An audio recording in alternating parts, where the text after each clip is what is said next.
최근에 나온 생성형 초거대 AI들에 대해서 전문가분들이 이런 비유를 많이 하고 있습니다.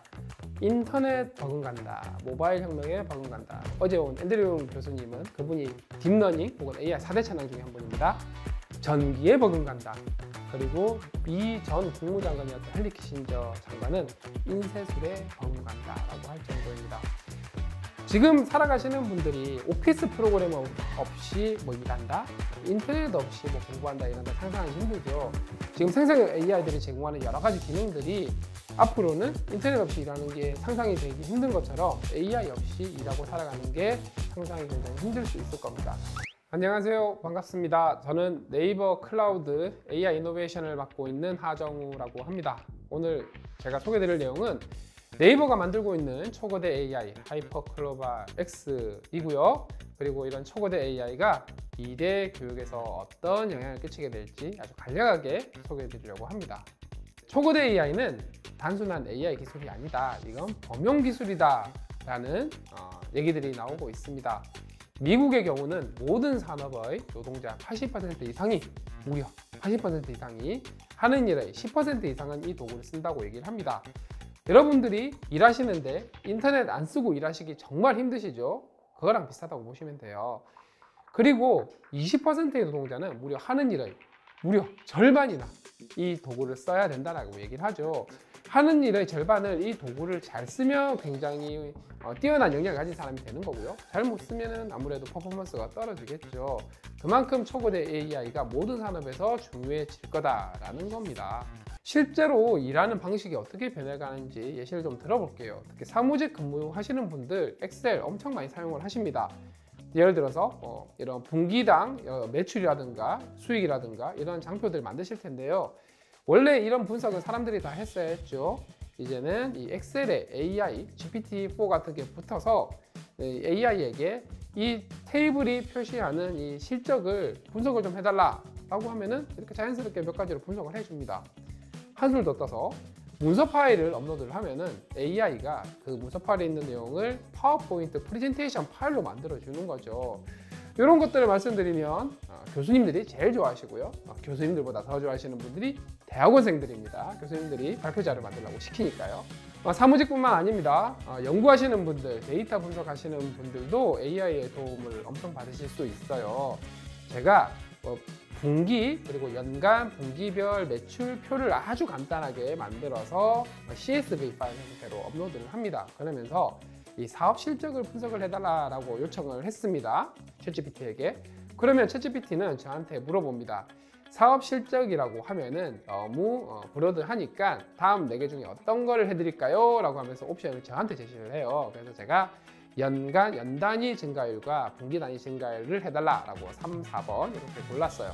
그랬더니 기가 막히게 바로 표를 만들어 주는 거죠.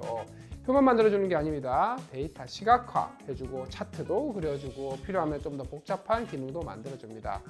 프로그래밍을 AI가 할 수 있다 보니까 사람이 시킨 이렇게 말로 시킨 명령을 프로그램으로 다 짜서 이렇게 시각화까지 다 해주는 게 가능한 거죠. 이제 연구자들이나 데이터 분석하는 분들도 간단한 것들은 AI에게 맡기면 된다라는 거죠. 디자이너들도 크게 다르지 않습니다. 요즘 글 주면 그 글의 내용을 그림을 그려주는 AI들이 많죠. 마이크로소프트에서 이 엣지라고 하는 브라우저의 사이드바에 보면은 이미지 크리에이터라는 게 있습니다. 오픈 AI가 만든 달리2가 적용이 되어 있고요. 제가 한번 해봤습니다. 도심에서 자연과 하천을 배경으로 한 건물을 좀 만들어 달라, 그려달라고 얘기를 하면은 이렇게 건물을 그려주긴 하는데 이 글을 굉장히 잘 넣는 게 중요합니다. 우린 프롬프트라고 얘기를 하죠. 이 프롬프트를 사람이 만들기가 좀 어렵다 생각이 되시면 그것도 챗GPT나 하이퍼클로바 같은 데다 요청을 하면 됩니다. 내가 이런 그림을 그릴 건데 영어로 프롬프트를 만들어 달라 라고 하면은 훨씬 더 길게 만들어 줍니다.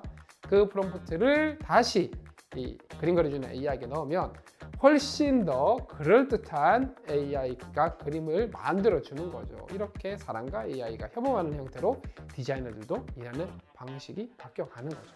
일하는 것만 말씀을 드렸죠. 이제는 일상생활의 변화도 말씀드리겠습니다. 챗GPT가 플러그인이라는 걸 제공을 합니다. 기본적으로 챗GPT는 글만 쓸 수 있는데요. 그 한계를 극복을 하기 위해서 외부에 있는 앱들을 연결할 수 있는 방법을 만들었습니다. 그것이 플러그인이고요. 가장 처음 시작됐을 때 3월 24일 날 11개의 앱들만 연결할 수 있었는데 7월 현재 무려 700개의 앱들이 연결될 수 있습니다. 제가 보여드릴 예시는 이런 겁니다. 챗GPT에게 토요일 날 샌프란시스코에 있는 채식 레스토랑을 추천을 해주고 거기서 먹을 만한 메뉴와 일요일 날 내가 먹을 메뉴 그리고 그 메뉴에 대한 칼로리를 좀 계산을 해달라. 그리고 그걸 보고 이제 카트에서 앱으로 주문을 해야 되는 거예요. 그런 것들을 한꺼번에 저 챗GPT를 통해서 다 할 수 있는 거예요. 이제 마치 영화 아이언맨의 자비스한테 얘기하듯이 말만 하면은 여러 가지들이 실행까지 가능해지는 시대가 오는 거죠. 이런 세상이 펼쳐지다 보니까 생성형 AI가 만들어질 어떤 경제적 파급 효과 엄청나게 크다라는 보고들이 나오고 있습니다. 세계 최대의 투자은행인 골드만삭스에서 4월 달에 낸 보고서에 따르면 생성 AI가 무려 글로벌 GDP의 7% 성장을 견인한다고 합니다. 지난달에 나온 블룸버그의 보고서에 따르면 10년 후죠. 2033년 후에 이 생성형 AI 시장 규모가 무려 1.3조 달러라고 얘기를 합니다. 모든 기술 시장의 12%를 차지한다는 거예요. 이 기회 우리가 잡을 거냐? 아니면 콩고물만 받고 있을 거냐? 이런 차이가 있는 거죠. 그러다 보니 이런 초거대 생성 AI를 아이들도 잘 활용하는 게 중요하게 되겠죠. 원래 뉴욕시는 1월 달에 이 AI를 어렸을 때부터 너무 사용하다 보면 아이들의 성장 잠재력에 저해가 될 거라고 생각을 해서 사용을 금지를 시켰습니다. 공립학교에. 그런데 그 정책을 4개월 만에 철회시켜 버렸어요. 아, 우리가 잘못 생각했다. 이 정도 되는 기술은 아이들에게 억지로 막을 게 아니고 오히려 정확하고 안전하게 쓰는 법을 가르치는 것이 현실적이겠다고 생각을 하게 된 겁니다. 그럼에도 불구하고 이 초거대 AI, 특히 글 쓰는 AI들이 여러 가지 한계점이 있는데 역시 가장 대표적인 한계점이 팩트가 아닌 글을 쓰는 현상이죠. 너무나 글을 그럴듯하게 써서 이 할루시네이션, 환각이라는 이름이 붙었는데요. 자, 예시를 하나 들어보겠습니다. 챗GPT에게 조조, 여러분들 삼국지에 보면 유명한 사람 나오죠. 조조가 한고조 유방에게 서신을 보내 동맹을 맺자고 한 내용을 설명해달라고 얘기를 합니다. 참고로 한고조 유방은 한나라를 세운 사람이고요. 조조는 한나라 망할 때 나온 사람입니다. 대충 시간 차이가 400년은 돼요. 무슨 얘기냐? 타임머신을 써서 400년을 거슬러서 편지를 보냈다는 얘기예요. 애당초 제가 말도 안 되는 걸 시켰습니다. 그런데 이 글 쓰는 AI들은 그거랑 상관없이 어떻게든 기가 막히게 글을 쓰는 거예요. 조조가 왜 서신을 보냈고 결과가 어떻게 이어졌고 역사적으로 어떤 가치가 있는지를 참으로 잘 뒀습니다. 삼국지 안 읽은 분들은 그냥 아 그렇구나 하고 생각할 정도로 글을 잘 쓰는 거예요. 구글 바드에게도 물어봤습니다. 바드도 챗GPT처럼 글을 잘 쓴다는 걸로 알려져 있죠. 근데 바드는 한술 더 뜹니다. 이런 편지였다고 편지를 아예 써줘요. 황제폐하 안녕하십니까? 저는 조조입니다. 저의 동맹을 받아주시고 이렇게 글을 기가 막히게 잘 씁니다. 팩트가 아니래도 불구하고요. 이런 한계점이 있다. 그래서 이걸 알고 쓰셔야 된다는 거고요. 그래서 이런 할루시네이션이 발생하는 이유는 여러 가지 학습할 때 단어 가리고 단어를 맞추는 형태로 학습을 했기 때문이기도 하고 인공신경망이 특성이 갖는 데이터베이스와는 전혀 다른 어떤 형태의 구조를 갖기 때문에 생기기도 하기 때문에 여러 가지 방법들을 통해서 어느 정도 해결하고 있긴 하지만 항상 이렇게 팩트가 아닌 글을 쓸 수 있다는 걸 염두에 두셔야 되고요. 그래서 이걸 활용하실 때 기억해 두실 내용은 첫 번째는 이 초거대 AI한테 100점짜리를 기대를 하시면 안 됩니다. 딱 1, 2분 만에 한 70점짜리 정도 되는 거를 만들어 보고 그걸로 내가 작업을 하겠다라고 눈높이를 맞추면 세상에 이런 도구가 없습니다. 그리고 뭔가 요구를 하실 때 굉장히 구체적으로 적는 게 중요합니다. 즉 똑같은 내용을 물어보더라도 이걸 전문가 관점에서 글을 적어달라고 하는 거랑 초등학생들에게 설명할 수 있도록 쉽게 적어달라고 했을 때 내용은 똑같은데 사용하는 용어와 톤이 완전히 바뀌게 돼요. 구체적으로 적어주는 게 중요하고 아무리 시켜도 분량이 부족하다 싶으시면 영어로 시켜보시면 됩니다. 애당초 학습한 내용이 영어가 훨씬 더 많기 때문이에요. 그리고 한 번 시키고 끝내지 마시고 그렇게 쓴 글에 대해서 이건 넣어라, 저거는 빼라, 이건 수정해라 이렇게 계속 주고받고 하면 훨씬 더 퀄리티가 좋아지고요. 모든 사람들이 AI를 다 쓰게 될 거예요. 지금 인터넷처럼. 그럼 도대체 뭘로 차별화해야 할 거냐? 여러분들의 전문 분야에서의 지식 이런 걸로 차별화를 하셔야 된다는 겁니다. 그리고 여전히 극초창기이기 때문에 한계점이 있다는 부분 기억하셔야 되고요. 자, 이런 세상에서 진짜 중요한 부분은 지금부터입니다. 자, 챗GPT 플러그인 아까 말씀을 드렸어요. 말만 하면 자비스처럼 외부에 있는 앱을 모두 실행을 해줄 수 있다는 얘기입니다.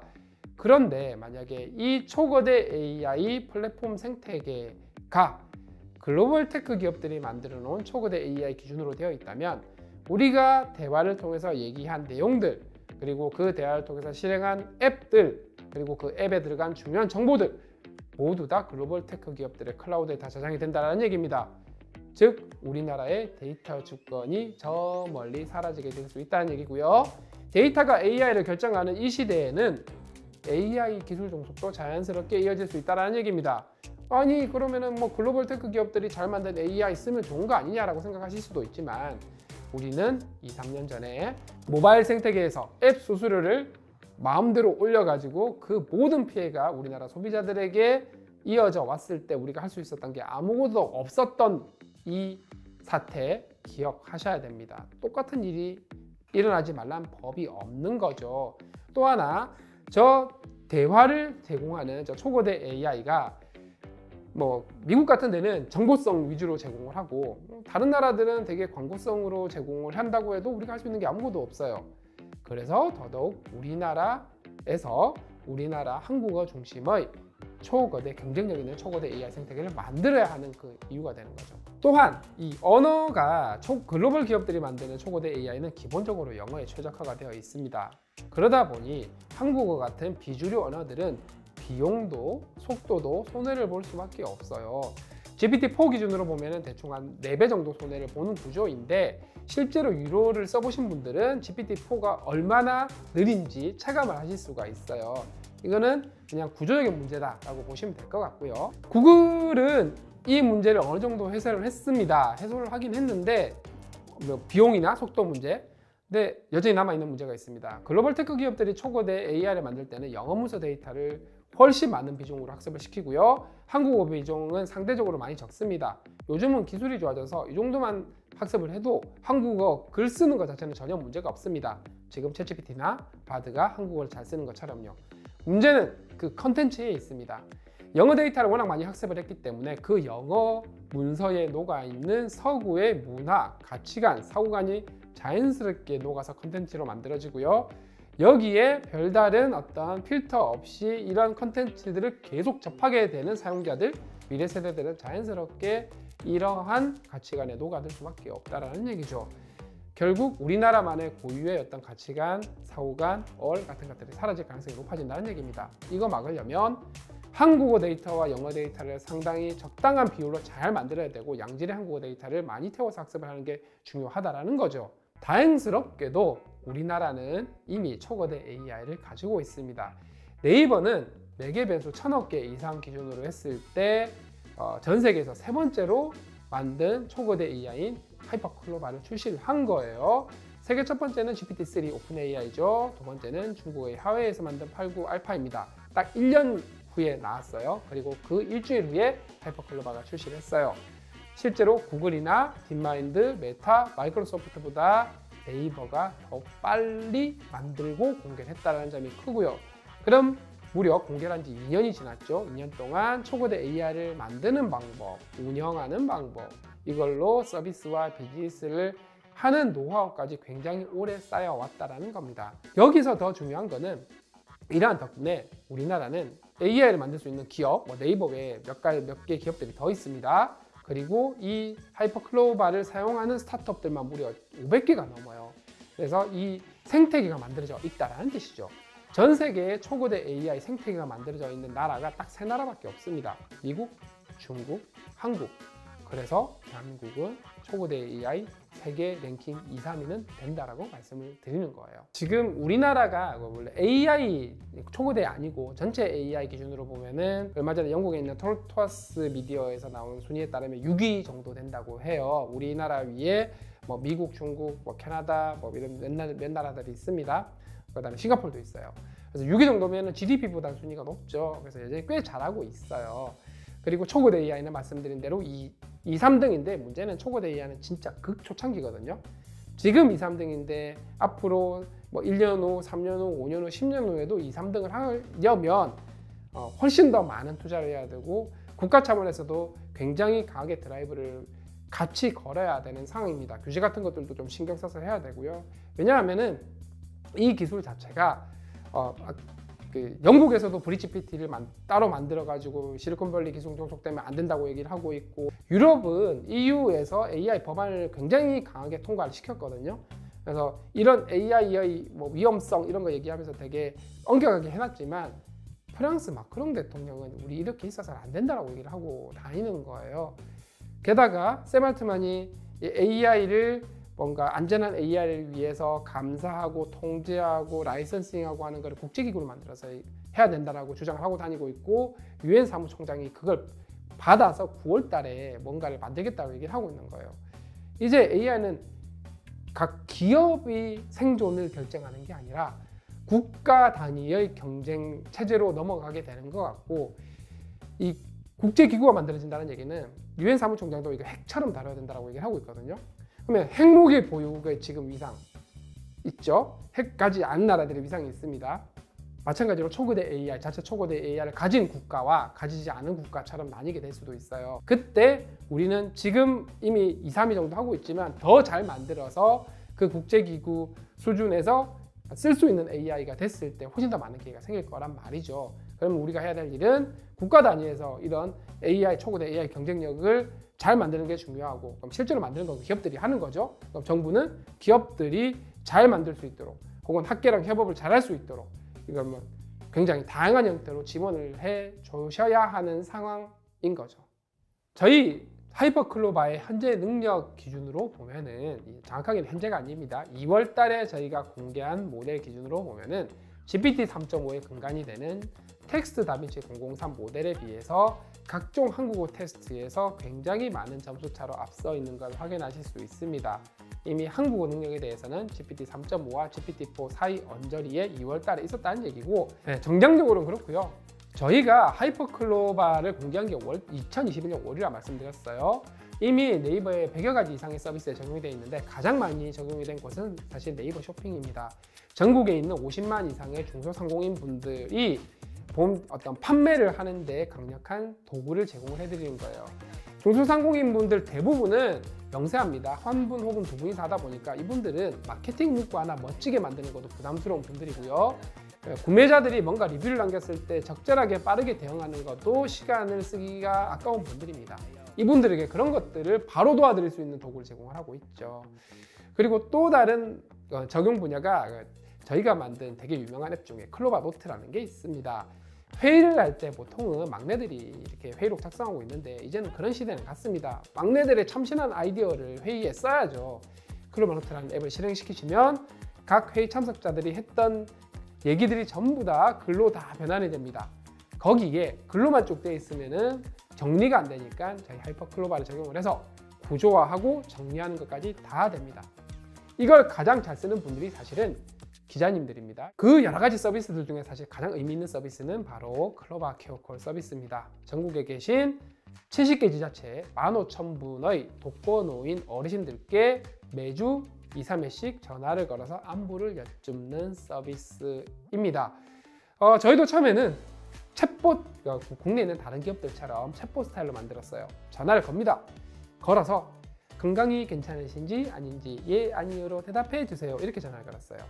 받으시는 분들 입장에서는 이것들이 내가 살았나 죽었나 테스트하나? 약간 이런 느낌이 들지 않겠습니까?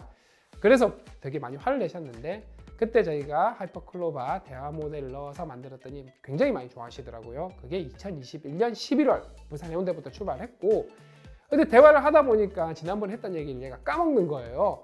그래서 지난번에 했던 얘기를 잘 기억을 해서 그걸 기반으로 다시 통화를 하는 서비스를 제공을 합니다. 작년 8월부터 기억하기 기능이 들어간 거예요. 이제 어르신들이 훨씬 더 행복하게 삶을 사시는 걸 도와드릴 수 있는 거죠. 그리고 국내에 있는 많은 초거대 AI 만드는 기업들과 가장 큰 차이는, 저희는 저희 기술을 세계적인 연구자들로부터 기술 검증을 다 받아서 최고의 학회들에 다 발표를 하고 있는 거예요. 아마 글로벌에서 최고 수준으로 이런 연구 성과들을 내고 있다고 자부를 합니다. 그리고 이 좋은 것들을 저희만 쓰면 안 되겠죠. 말씀드린 바와 같이 500개 이상의 스타트업이 쓰고 있고 가장 대표적인 케이스가 이제 리턴 테크놀로지 같은 케이스들이 될 수 있겠죠. 그분들에게도 성장의 기회를 제공하고 있습니다. 하이퍼클로바 X 많은 분들이 기다리고 계십니다. 지금까지 AI는 글을 잘 쓰긴 하지만 뭔가 전문 분야로 들어가면 들어갈수록 그 글 자체가 전문성이 좀 떨어지는 아쉬움이 있었습니다. 그 이유 동안 전문 분야의 데이터를 많이 학습하지 못했기 때문이에요. 이제 저희는 파트너들이 보유한 각 분야의 전문 데이터와 저희 하이퍼클로바를 같이 학습을 시켜서 전문 분야에 대한 이해도를 엄청 높여서 해당하는 기업에서 바로 업무 생산성을 높일 수 있는데 적용할 수 있도록 교육, 법률, 공공, 금융 다양하게 준비를 하고 있습니다. 그리고 이 초거대 AI가 글을 쓰긴 쓰는데 좀 별다른 조치를 해주지 않으면 굉장히 사회에 민감한 이슈를 건들 수도 있고 폐양대 발언할 수도 있습니다.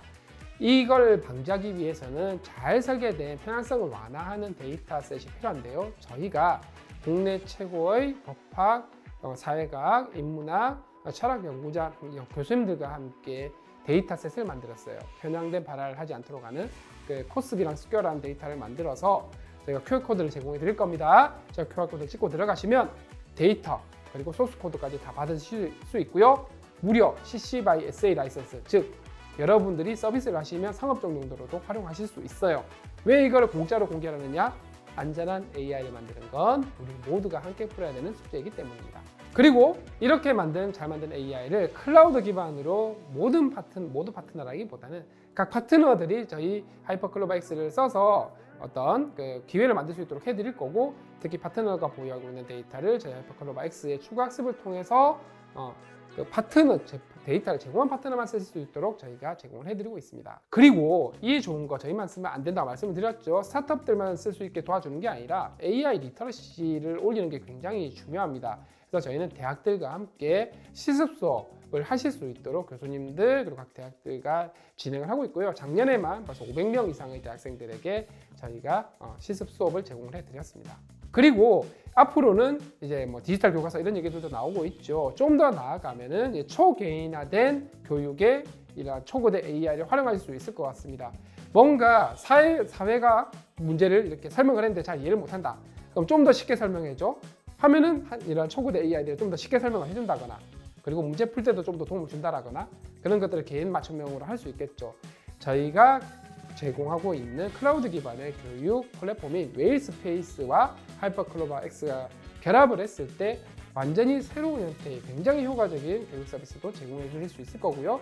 선생님들이 학생들을 관리하고 이렇게 매니징하는 것도 마찬가지. 학부모들도 이렇게 학생들 이렇게 그리고 자제분들 도움을 주는 것도 마찬가지. 훨씬 더 효과적으로 할 수 있을 것 같습니다. 그리고 앞으로 초거대 AI가 굉장히 많은 기회를 만들어 갈 겁니다. B2C, B2B, B2G 관점에서 굉장히 많은 기회를 만들어 갈 건데 네이버 혼자 하는 게 아니고요. 파트너들과 함께 성장 기회를 만들고 그리고 글로벌로 진출할 수 있는 기회 같이 만들어 갈 수 있다고 생각합니다. 이렇게 글로벌은 정말 초거대 AI를 갖고 싶지만 기술이 부족으로 갖지 못하는 일본, 동남아, 중동 이런 데 우리 생태계 같이 진출할 수 있다고 보고 있고요. 이제 초거대 AI 시대에 우리는 어떤 준비를 해야 되나? 결국 개인 입장에서 보면은 살아가는 데든 일상생활이든 일하는 데든 이 초거대 AI 같은 AI 기술을 써야 됩니다만, 그렇게 하기 위해서는 이 문제를 다시 재분할, 재정의하는 능력이 중요합니다. 그렇게 해서 분할된 문제에 어떤 AI 도구를 쓸지에 대해서 잘 알고 써야 된다는 거고요. 그리고 이 문제 재분할을 하기 위해서는 여러분들의 분야에서의 전문성이 굉장히 중요합니다. 그게 없으면 문제 재분할을 할 수가 없어요. 그리고 앞으로는 AI와도 협업을 해야 되기 때문에 AI에게 이식시키고 질문하고 말하는 방법도 배워야 합니다. 문제는 이 네 가지 다 이런 강연 보신다고 되는 게 아니에요. 책 읽는다고 되는 게 아닙니다. 그냥 실제로 여러분들의 업무에 적용을 해 보셔야지 차가 되는 겁니다. 기술과 사회가 발전하는 속도가 너무 빠릅니다. 그래서 개별 단편 지식을 익히는 것보다는 변해가는 기술을 빠르게 흡수할 수 있는 기본기에다가 적극적으로 수용하겠다고 하는 의지가 정말 중요한 시대입니다. 제가 AI를 처음 시작했을 때는 완전히 AI가 굉장히 핫해서 잘해야 되겠다라고 한 게 아니고요. 그 시절에는 인베디드 소프트웨어, 그 다음에 네트워크 이런 게 굉장히 유행했던 시절이었습니다. 근데 어떻게 저떻게 접하다 보니까 AI 혹은 머신러닝이라는 분야가 있고 꽤 재밌어서 보여서 시작을 하긴 했는데 지금에 와서 보니까 이렇게 되는 거예요.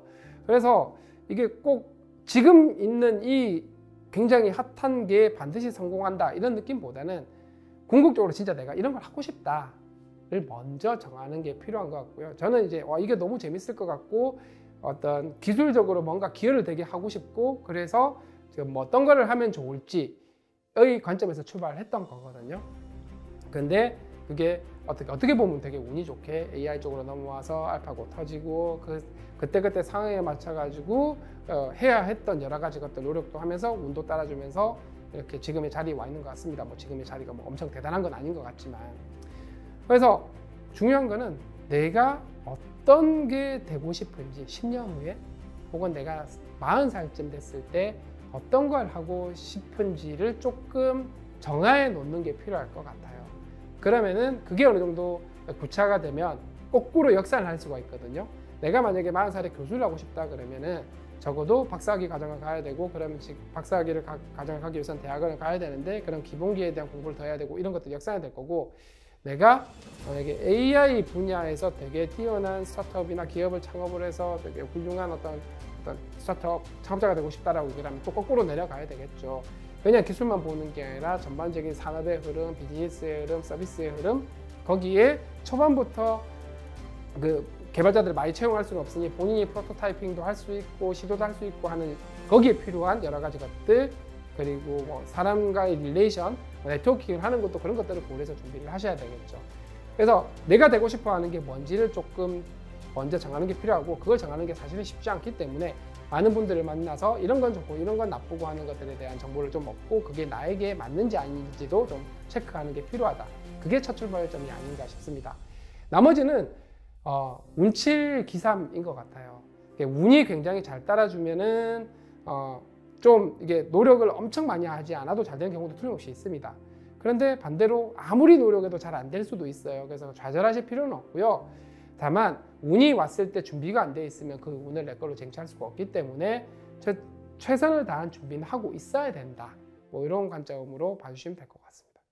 마지막으로 굉장히 유명한 트위터 문구를 들고 왔습니다. AI가 사람을 대체하지는 않을 거다. 하지만 AI를 쓰는 사람들은 쓰지 않는 사람들을 대체를 하게 될 거다. 어떻게 하시겠습니까? AI를 잘 써서 여러분들의 능력으로 만드시면 됩니다.